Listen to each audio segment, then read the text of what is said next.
Morning lesson third class 11th वालों, 2 lesson आपका complete हो गया। लेसन थर्ड आपका डिस्कवरिंग टूट, the saga continues. Lesson third आपका प्रोज देख लीजिए, डिस्कवरिंग टूट, the saga continues. Lesson third आपका है डिस्कवरिंग टूट। डिस्कवर मीन्स क्या होता है? खोज करना। टूट एक शासक था मिस्र का, उसी के ऊपर रिलेशन बनाया गया है डिस्कवरिंग टूट की खोज। द सागा कंटिन्यूज, सागा ये सागा मीन्स होता है गाथा। द सागा कंटिन्यूज, गाथा जारी है। टूट की खोज, गाथा जारी है। हिंदी जान लीजिए, टूट की खोज, गाथा जारी है। और इसके राइटर है A.R. विलियम्स। A.R. विलियम्स। सब लोग जल्दी से जल्दी बुक ले लीजिए और उस बुक को बिल्कुल सामने रखे रहिए जब पढ़ाया जाए। लेसन थर्ड आपका चल रहा है, राइटर A.R. विलियम्स हैं। पहले लेसन के बारे में जान लीजिए।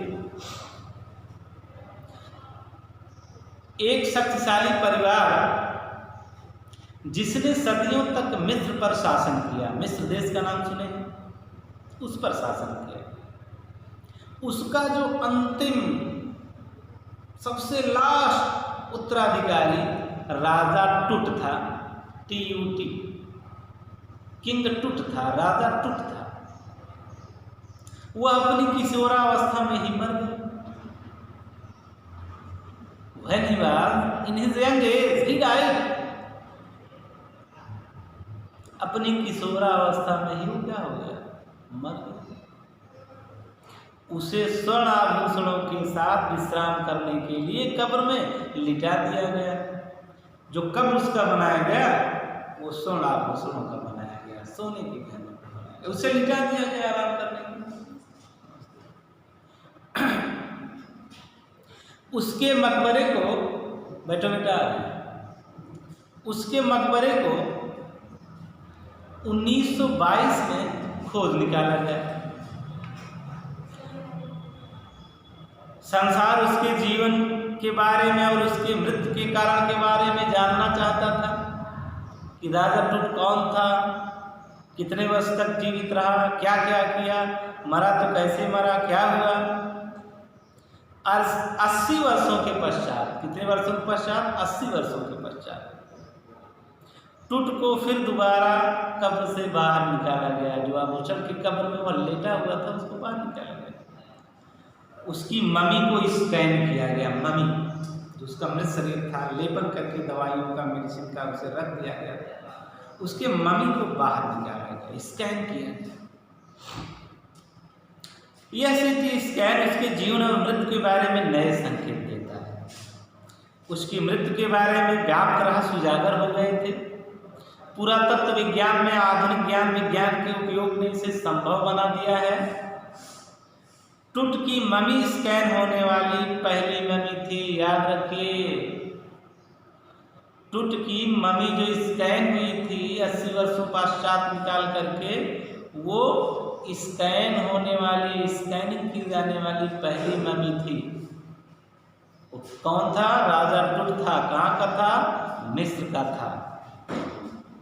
ओके, अब जरा इस लेसन की कहानी जान लीजिए बेटा।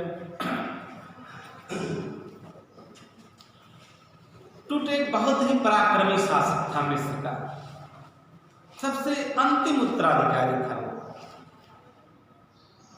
मिस्र राज परिवार का, और किशोरावस्था में ही उसकी मृत्यु हो गई। उसकी कब्र को 1922 में 80 वर्ष बाद खोज निकाला गया। उसके मृत शरीर को मेडिकल परीक्षण के लिए कब्र से बाहर निकाला गया, स्कैन किया गया। उसकी मम्मी को इसे ताबूत को तली में बहुत मजबूती से चिपकाया गया था उसके मृत शरीर को। इसलिए कार्टर ने ठोस पदार्थ को छीनी जानते हैं से काट करके उसे निकाला। मैकेनिक लोग छीन लेकर के आते हैं कुछ काटने के लिए, तोड़ने के लिए, ईंट पत्थर ये सब। तब उसने मम्मी को कई टुकड़ों में काट दिया। कार्टर जो था छीनी लेकर के आया और मम्मी को उसके कई टुकड़ों में काट दिया। कार्टर ने अवशेषों को लकड़ी के बक्से के अंदर रेत की परत की गद्दियां लगाकर सया पर लेटा दिया। रेत के परत की गद्दियां लगाकर।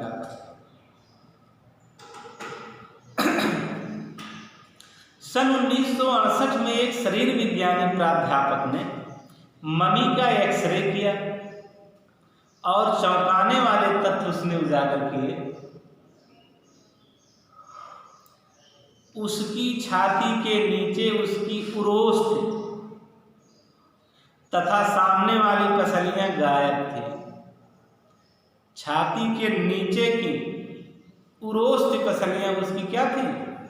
गायब थी। दो प्रश्न, अब बड़े प्रश्न आ गए जब यह देखा गया कि टुट की मृत्यु कैसे हुई। सबसे बड़ा प्रश्न यह है। और मृत्यु के समय उसकी एज, उसकी उम्र क्या है?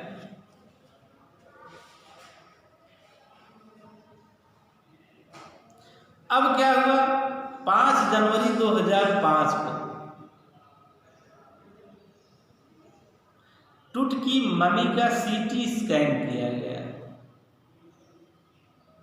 विकिरण विज्ञान, फॉरेंसिक्स और शरीर रचना विज्ञान के विशेषज्ञों ने, उनके एक दल ने रहस्यों की खोजबीन शुरू की। इसीलिए लेसन में आ गया था, सागा कंटिन्यूज, गाथा जारी है। और मौत और उसके जीवन और मौत को घेरे हुए जो थे उसके बारे में खोजबीन शुरू की। टुट की कब्र सोने की विलासितापूर्ण ढंग से सजाया गया था। स्वर्ण आभूषणों में उसे लपेट करके कब्र में डाल दिया गया था। उसको दैनिक जीवन में काम आने वाली वस्तुओं के साथ दफनाया गया था। जितनी भी दैनिक जीवन में काम आने वाली वस्तुएं होती हैं जिनको वह मृत्यु के बाद अपने जीवन में प्रवेश कर सके, जिससे वो जब कभी भी कहीं जन्म ले तो इन सामानों के साथ, इन वस्तुओं के साथ वह अपना जीवन पुनः प्रारंभ कर सके, ऐसी मान्यता थी।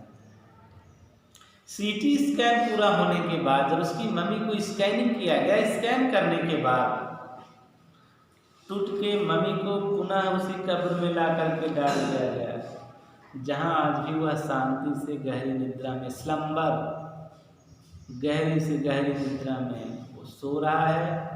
यही कहानी आपको इस लेसन में बताई गई। यह एक साइंटिफिक हिस्से है, इसमें आपको विज्ञान की जानकारी मिलेगी। साइंटिफिक हिस्से है, डिस्कवरिंग टुट द सागा कंटिन्यूज, तमाम चीज़ें इसमें आपको बताई जाएंगी जो आपके दैनिक जीवन में उपयोगी हैं, साथ साथ विज्ञान के क्षेत्र में भी आपको जानकारी मिलेगी। इस कहानी को आप बढ़िया से पढ़ लीजिएगा। इसका इंग्लिश और हिंदी सारांश भी बीच समरी में आपको भेजेंगे। तत्पश्चात आपका क्वेश्चन आंसर, वोकैबुलरी ये सब चलेगा।